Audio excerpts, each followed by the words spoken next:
raw magpapasindak si Coast Guard spokesperson Jay Tariela sa China. Yan ay kahit nagalit ang Chinese government matapos umanong hamakin ni Tariela si Chinese President Xi Jinping. Narito po ang report ni Camille Samonte. Na-beast mode ang China sa presentation kamakailan ni PCG spokesperson Commodore Jay Tariela tungkol sa West Philippine Sea. Nakalagay kasi dyan ang mga litrato ni Chinese President Xi Jinping na may title na Why China Remains to be a Bully. Para sa China, paninira yan sa kanila. Kaya naman ipinatatawag ng Chinese Foreign Ministry si Philippine Ambassador to China Jaime Flor Cruz. Yan ay para iprotesta ang ginawa ni Tariela. Gate ng Chinese Foreign Ministry, matagal na raw nagbubulag-bulagan ang Pilipinas. Saan nila'y mga mapanghamon, mapaninlang at walang basihang pahayag ni Tariela laban sa China.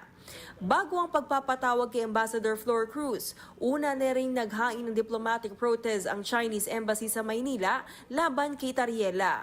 Pero hindi raw papasindak dyan si Tariela. Patunay raw ang ginawa ng China na gumagana ang pagiging transparent. Mas takot din daw ang China sa isang informed world kesa sa international law. Dagdag pa ni Tariela, kung gusto raw ng China na itama ang anumang negatibong epekto, dapat daw magsimula sila sa pagrespeto sa 2016 arbitral ruling. Dapat din daw lumayas ang China sa mga illegal nitong sinakop at itigil ang panggigipit sa mga Pilipinong mangingisda. Ang Department of Foreign Affairs naman, suportado raw ang mga opisyal na ginagawa lang ang tungkulin nilang ipagtanggol ang soberanya ng Pilipinas. Hindi lang DFA ang dumepensa kay Tariela. Una na rin sinabi ni Senator Risa Hontiveros na nagiging bad guess ang Chinese Embassy sa Pilipinas dahil sa pambabatikos nito kay Tariela at iba pang opisyal na nagtatanggol sa Pilipinas. Masyado rin daw pa-victim ang Chinese Embassy. Sinagot yan ng Embahada ng China. Hindi raw sila mananahimik kung sinisiraan ang kanilang bansa.